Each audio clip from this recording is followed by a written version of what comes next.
What's up, everyone, and welcome back to the weekly Q&A. Our first question comes from Flash Turtle, who asks what we hope to see in Star Wars video games next now that Squadrons is out. I want to talk about this, but it's just like a Star Wars fan or a video game fan to be like, great, this thing's out. What's next? What's next? Like, it's been out for a week, but I have the same questions. What I hope to see is Fallen Order 2, which is kind of a boring answer, but that's my hope. Yeah, I would also hope to see something like that, but also, I don't know if this counts, but more content for Squadrons? Yeah, obviously I would love that. A lot of people are clamoring for that. I have heard that I've heard rumblings that Fallen Order is going to get some sort of update about its year on its birthday. I don't know what it would be, but there is that. As for like another kind of game, like I think I'm willing to just take a step back and be like, you know what, make something for someone else. I feel like make something for Molly. You just got The Sims 4 Batu. That was not for me. Like, I feel like I've been very lucky with what they've made. Fallen Order, exactly what I wanted. And then I said, you know what I would love next? A ship game. And that's exactly what I got. So I'm like, if EA is going to make something else that's not Fallen Order 2, I'm okay with it not really being up my alley. Yeah. That's difficult to say make something for me because I'm not into a lot of video games, period. So if they had to make something for me, it would be very story-driven, kind of a Telltale style game. I think one of those would be really cool. Yeah. I could see them running into some issues keeping it canon as far as, like, decision-making. They have books that are choose your own adventure. Yeah. And like, me personally, I wouldn't mind if it were like a Legends type thing and they were like, this is not canon, this is just for fun. Well, that's what they did with like Dark Forces or anything with multiple endings. They're like, yeah, the game has multiple endings. This is the real one. This is the one that we consider to be true, but you play it however you want to. Yeah. Like, I kind of hope Lucasfilm is more open to stuff like that in the future. Also, as happy as I have been with the past two Star Wars video games, I still hope that the license opens up. I don't really want it to be exclusive to one company because I think that is kind of limiting. The more people, the more companies that are developing games, the more games we're going to get. And I would love that. Tim Etheridge wants to know what our thoughts are from the stories that have been announced for the From a Certain Point of View Strikes Back. Pretty excited. Like, we need to go back. Molly's going to do this and cut the video down. So back when they announced the book, we sat down and we each made 40 guesses for what stories would be in there. And we made a bet. And I think the bet was whoever wins gets to choose the other person's outfit for a Q&A. So I guess we'll do that next week.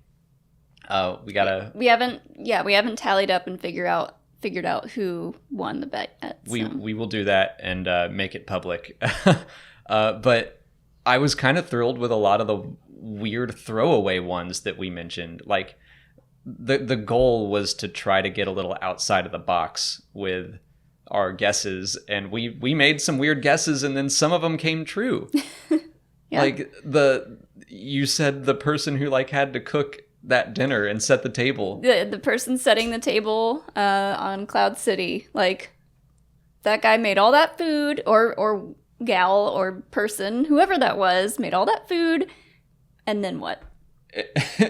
and that's one that's in there. I think I threw out a guess of the person that walks in between Han and Leia when they're arguing in the South Passage on Echo Base. And that's one. Like, those are the kinds of weird, kind of funny, out-of-the-box stories I'm excited to see. Although I'm disappointed there's no Lobot. Yeah. I'm sure Lobot will be present. Yeah. The authors get to choose what they want. It's not like Lucasfilm didn't sit down and go, like, here are the 40 that we have to have. I think the Del Rey editor put out a list of requirements. No Luke, Leia, Han, or Vader. No repeat stories. And that's kind of it. And the authors get to choose what they want to do. I wonder if that means, though, that there's a reason why there's no Lobot story. Maybe Lobot has a story somewhere else. Well, I'm sure Lobot's going to be in the book. Like, he will be present, but we're just not going to get his point of view.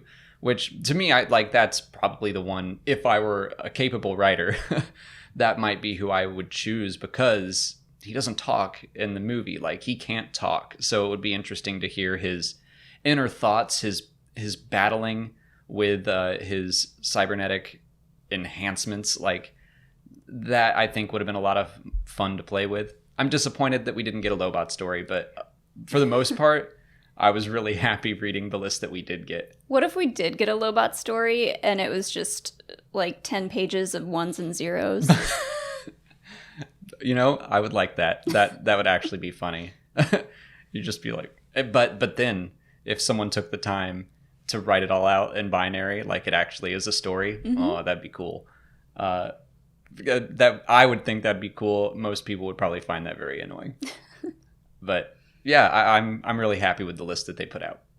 Drakkerthan101 asks if we'd like to see Mortis or the World Between Worlds appear in the sequel to Fallen Order, assuming that's happening. There was like an EA earnings call or something where they pretty heavily implied that I mean, it might not be Fallen Order 2, it might be Star Wars Jedi, something else, but if we were to continue following Cal's journey, I don't think I want him to get to Mortis, but the World Between Worlds, I feel like they already kind of touched on that. They set the groundwork for that in the original. So that I think could be pretty neat.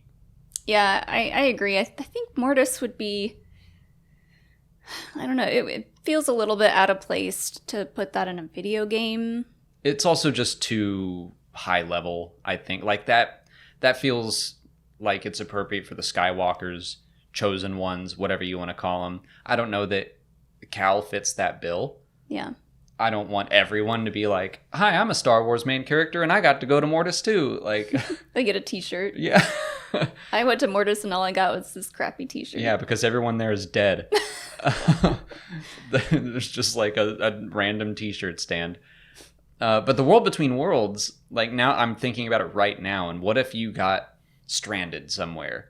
The Stinger Mantis has to leave. Cal is stuck somewhere. And then to travel the galaxy, you have to access the World Between Worlds. That could be kind of a cool, like, hub. Yeah. Kind of like, I've got Mario 64 in the mind. I've been playing that. But, like, jumping into a painting, like, yeah. you have, like, a central world. And, like, you look over there and it's Lothal. There's Coruscant. And you choose which, like, portal you want to hop through. That'd be neat. This is kind of off topic, but just thinking about the World Between Worlds, a place that I wish there was a portal going to and from would be Udagunga.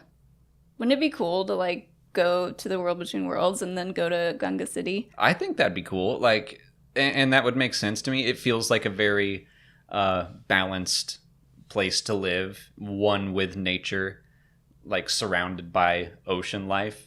I feel like the Force would probably be strong down there. I wonder if Jar Jar ever stumbled into Fell it. into it. Oh no. Think of the disasters he could cause if he had access. He could control time and space. Brandon Velasquez wants to know if Biggs would have been part of Team Skywalker if he had survived the Battle of Yavin. That's something I never really considered. Also, I like the term Team Skywalker, like Team Avatar. Just like the crew that is helping Luke out. I don't know. I don't know how things would have changed if Biggs were still alive. Like, would Luke have even gotten as close as he did with Han and Leia? Because if your best friend from childhood is also hanging around, you'd think maybe he would just tend to stay over there and like stay with the familiar. Maybe he would have joined them. That would be my hope, that Biggs would go along for the ride and all the adventures, but like I mean, I hate to say it, but I think that the death of Biggs kind of enforces the themes of the first Star Wars movie of like having to say goodbye to your family and your hometown where you came from and go on a bigger adventure, stepping outside of, taking your first steps into a larger world, basically. Yeah, I mean, I definitely think that Luke needed to basically lose everything that he knew and was comfortable with and have to leave all that behind. But had Biggs survived, I want to say that in my heart, I would have liked to see him hanging out on all of their adventures. Would have been nice, but his place is probably with the pilots. Caleb Sexton asks why Tarkin refers to the Jedi as a religion in A New Hope. Aren't they more of a peacekeeping force? I mean, I think they're kind of both when we see them in the prequel trilogy, and I imagine that when we see them in the High Republic, the Jedi is very much ingrained within the Republic, but they are also a belief system. They are a religion. So I've never understood why people have like taken offense to that. Not offense, but like it raises questions. But they're definitely a religion. Yeah, I guess I'm thinking of the episodes of Clone Wars that Tarkin was in, and just like learning kind of how he thinks, and he's very military minded. So I think it makes sense for him to view the Jedi as a religion rather than a peacekeeping force, because that would imply that they had more of a military kind of rule. And he definitely didn't respect them as like generals. He thought that their religion and their code didn't allow them to go far enough in the war. And I mean, their code is being compromised the entire time in the Clone Wars. But I think the answer is that they are both, and that caused problems, and that maybe separation of church and state is actually a good thing. What? I mean, that's what I think is one of the many things that George was trying to say with the prequels. That's it for patron questions. If you're not a patron, you can learn more by following the link in the description. Just $1 a month will get you access to extra Star Wars Explained content like audio commentaries for the films and for the Clone Wars, and this week's episode is Slaves of the Republic.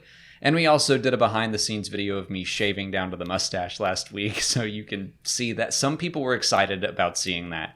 That confuses me, but it's out there. It was an important moment in history. It's out there and available right now if you're interested. On to YouTube questions. Tezcat Grande asks if Kanan can force project himself in Star Wars Rebels. This is interesting. Something I hadn't picked up on, and I had to go back based off of this question and watch the first episode, or I think it's the end of the second episode of Star Wars Rebels. Kanan visits Ezra in his like radio tower, talks to him, and then kind of Batman's out of there. Like Ezra looks away for a second and looks back, and Kanan's gone. So was that Kanan like being Batman and running away when Ezra wasn't looking, or can he force project himself? I kind of get that was probably a force projection of some kind. Yeah, I mean, I don't know if that was intended or not, but I don't know. I don't know what else it would be. Like, the implication of that episode really seems to be that was some sort of, not vision, but force-related thing. Could it have been just something in Ezra's mind? Maybe. Or is that the same as force projection? No, I mean, like it... Well, okay, I see what you're saying. I thought you meant, like, was that just his conscience talking to him, which is a possibility. But they were both on Lothal. They weren't that far apart. It's not like they were separated by the entire galaxy. Like, even Kylo Ren, when it happens in The Last Jedi, seems to have a little bit of familiarity, where he's like, you wouldn't be doing this, the effort would kill you. So he knows a little bit about it. Mm-hmm. I wouldn't say it's probably something that was unheard of. It was just, I guess, rare. But after watching the episode, I want to say, yeah, he probably force projected himself. Is that the only instance that happens in Rebels? I don't know. And that's when, like, I completely forgot about that until they pointed it out, and I went, what? And I had to go back and watch it, and I was like, yeah, that seems like a force projection to me. Hmm. But I love the idea that the rebels or even the animated series just kind of tease that stuff before it happens in the films. It's fun. Fighting Falcon 77 wants to know what class of starfighter we're most enjoying playing in Squadrons. I think this one's more for me, huh? Yeah. Mine is whichever one doesn't crash as fast. I guess a Y-Wing, that's probably going to give you the most survivability. Yeah. I mean, I think I've really only flown in X-Wings and A-Wings. That's A-Wing is my favorite. I'm trying not to pigeonhole myself. Like, I really want to be a well-rounded player who can hop in any kind of fighter and offer my squadron support. And I can't do that right now. I'm bad at support. I hop into an X-Wing and I'm like screaming because it feels like it's going so slow compared to the A-Wing. I gotta mess around with other ship styles and play styles, because right now I'm an A-Wing and I'm also not. This is when I'm a bad player, is when I am in an A-Wing and I was like, I want to go on a bombing run. I want to destroy ship components, and You just mentioned that in your tips video to I not know. do that. I know, and I'm saying that I'm bad at it. Like, I know it's bad and I can't stop. Don't be like me. Support your team. Don't go for glory. Rakeem Day asks if we could see the Jedi-Zygerian conflict in the High Republic. This is a timely question because, like we said in our Patreon part, we are in that arc right now.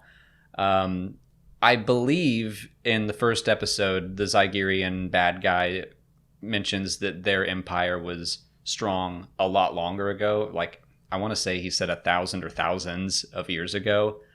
So that seems like it was farther outside of the realm of the High Republic.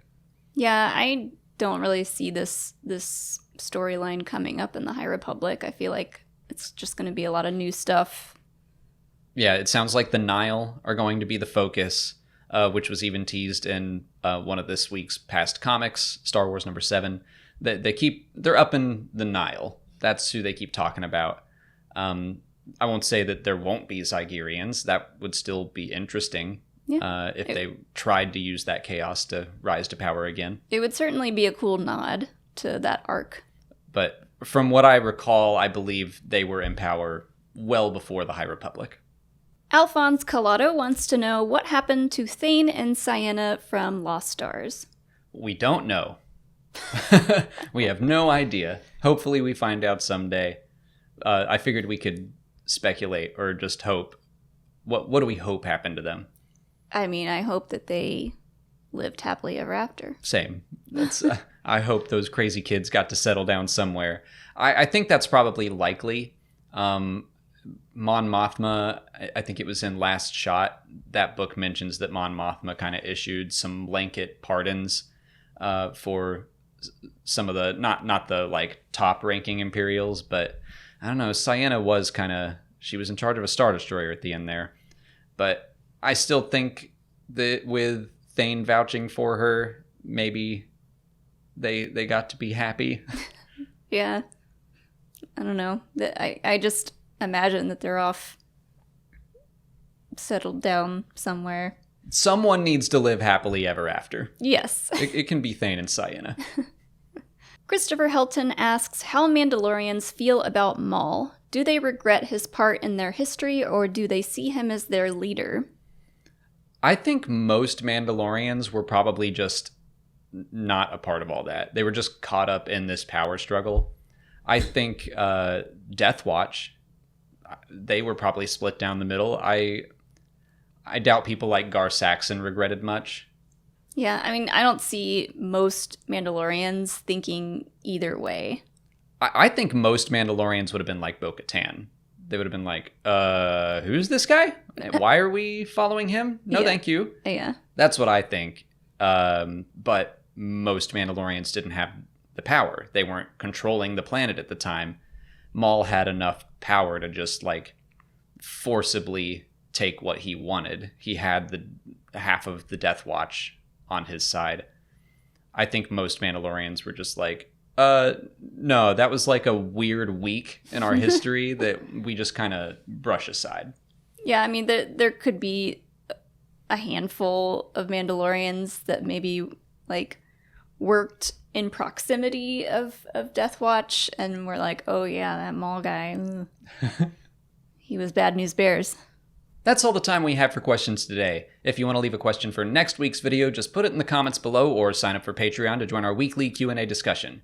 If you haven't already, please like this video, subscribe to the channel. Follow us on Twitter, Instagram, Facebook, and Twitch. And as always, thanks for watching, and may the Force be with you.